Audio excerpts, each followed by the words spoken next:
All right, welcome back, everybody. So today we're going to be recapping UFC Seattle. That is the card that happened this past Saturday, and honestly, it was a pretty damn good card. Did pretty well bets wise, and it was a lot of fun to watch as well. So we'll run through it real quick. We'll talk about the fights. We'll talk about what happened. We'll talk about maybe what's coming up, and we'll talk about how my bets did as well. So let's start with the bets. Let's do that first. So ended up profiting 3.75 units, so that was nice.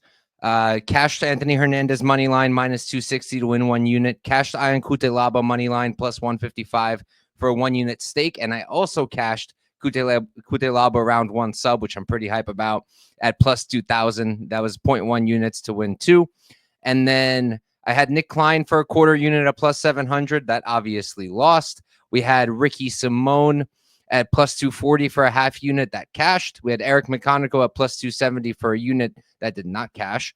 Then we had Song and Silva parlayed for a unit that cashed. We had Sakara sub for a 0.1 that did not cash. We had Matsumoto knockout, did not cash, plus 1,400 quarter unit. Like I said, Kutelaba sub 1 cashed. And we had the Vanderford Veritanikov over 2.5 that did not cash either. So now going through the actual card, the first fight was Modestas Bukauskas versus Rafael Cerqueira.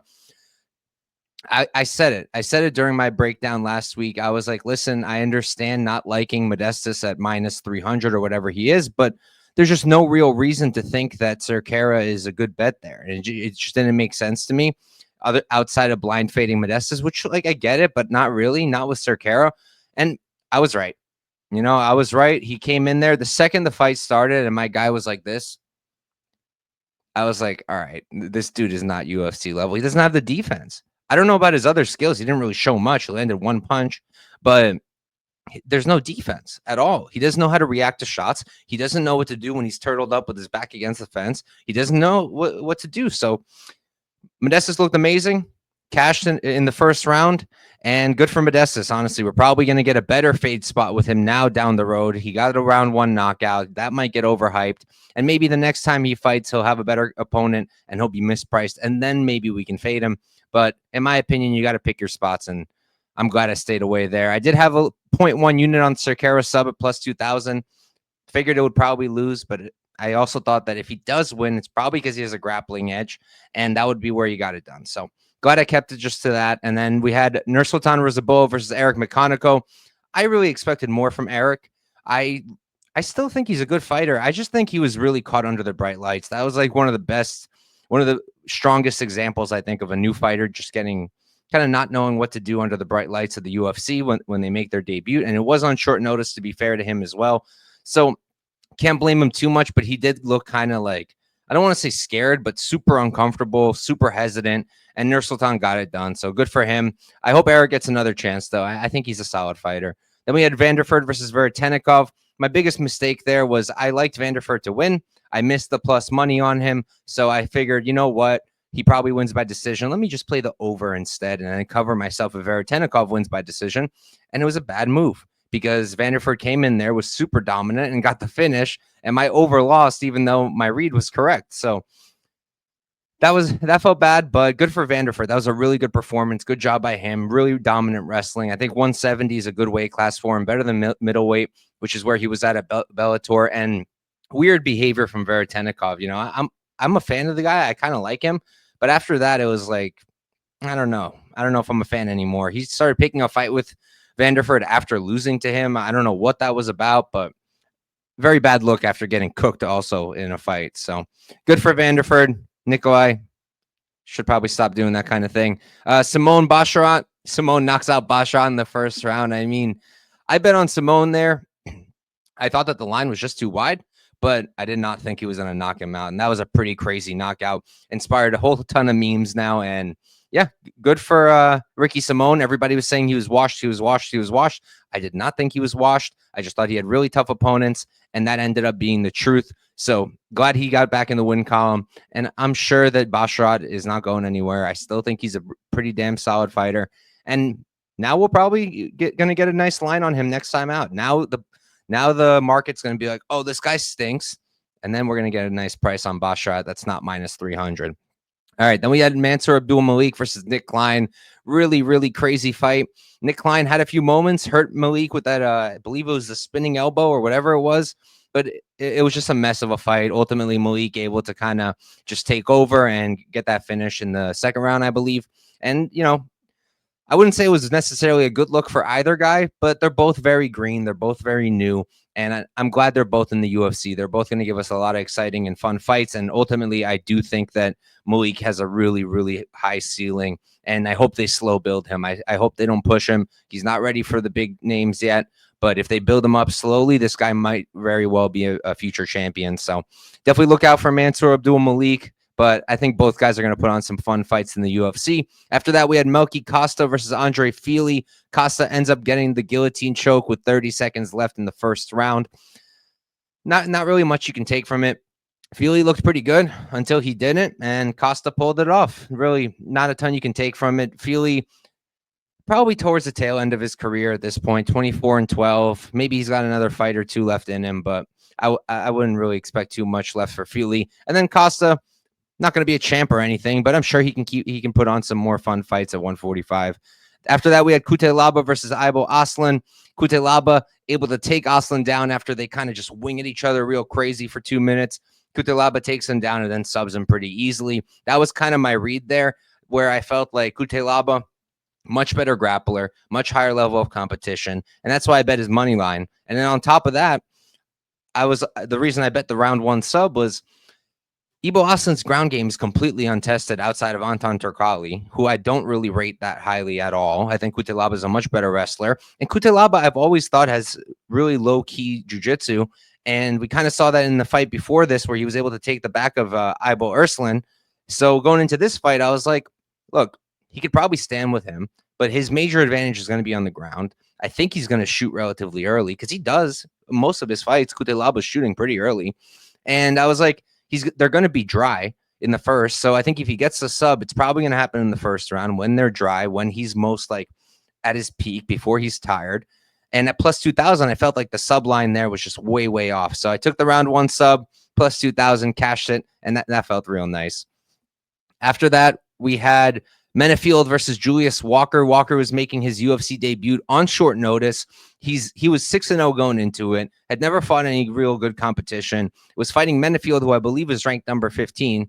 And he put on one hell of a fight against Menefield. He made that a really close fight. I ended up putting a little bit of money on Walker live. I forget the line. He was a very big underdog, but I felt like he was very competitive and Menefield was slowing down. So honestly, good for Walker because he looks very, very green still. He definitely needs a slow build, but to come in on short notice and compete with someone like Menefield, who's been in the UFC for a long time, who is ranked, it's very, very impressive by Walker. He's very young. He's only 25 years old. And in a division like light heavyweight, where there aren't really that many high-level prospects, Walker could really be something. So I'm very excited about him being in the UFC. And then props to Menefield for getting the job done. He's a guy who's very, very solid. Maybe not a champion level guy, Menefield, but it was a solid fight and a good performance by him. After that, we had Gene Silva versus Melsik Baghdasaryan. Gene Silva continues to build on his aura, comes out there, gets a nasty knockout, and then the ref doesn't stop it, so he decides to go to the body instead, elbows him a few times, and I think he went to the head one more time for good measure, and then the ref called it. Not really much to say about it. Good for Gene Silva. I love this call out of Bryce Mitchell. I hope he gets that fight, and I hope he does what to Bryce Mitchell what a lot of us fans are hoping he does and knocks him out cold. That would be a beautiful, beautiful thing and a good step up for him in his career. It's time for him to get some bigger names, and I think that's a good starting place. As for Melsik, I don't think he's going anywhere. He's still a really good striker. Gene Silva's just different. I'm sure Melsik will get a bounce back spot. After that, we had Rob Font versus Gene Matsumoto. Very, very competitive fight. Probably should have been fight of the night, in my opinion. That was an absolute war. Gene Matsumoto had a lot more grappling success than I expected him to. I didn't really see that coming. I thought that Font would be able to stuff it. I didn't really rate Matsumoto's offensive wrestling, but he did a good job grappling. It was a competitive fight on the feet. Font ultimately got the decision. I played Font untracked last second at like plus 170. It was like right before the fight.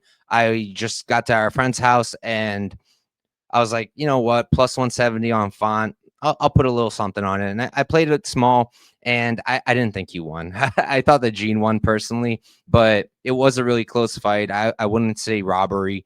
And it was asking a lot of Gene coming on short notice and taking on someone like Rob Font. And it was like the what are they called? The bout that's not the co-main event, but right before it, what featured bout of the main card. It was a big spot for Matsumoto, and the fact that he even came out there on short notice and competed like that against Rob Font, that's really impressive, and it says a lot about Matsumoto and where he's going to go with his career. That might be a guy who's probably going to compete for the title one day and at least be in the top 10, if not top 5, in my opinion. So really good performance from both guys. Props to Rob Font for getting it done again, even though he's 37 years old. He took out the young buck, took another 0. Really, really impressive, but it'll be interesting to see what they do with both guys moving forward. After that, we had Anthony Hernandez versus Brendan Allen for the co-main. Classic Anthony Hernandez fight. Made some mistakes. Allen was able to win the first round, had a lot of top time, did some good work, and then ultimately Fluffy just outworked him, got the takedowns, got a lot of top time of his own, and just a controlled, slight damage-based decision for Hernandez. And I'm assuming he's going to get maybe not a title eliminator, but he's probably 2 fights away from a title shot, in my opinion. And then Brendan Allen, people are probably going to throw him away now and say he's horrible.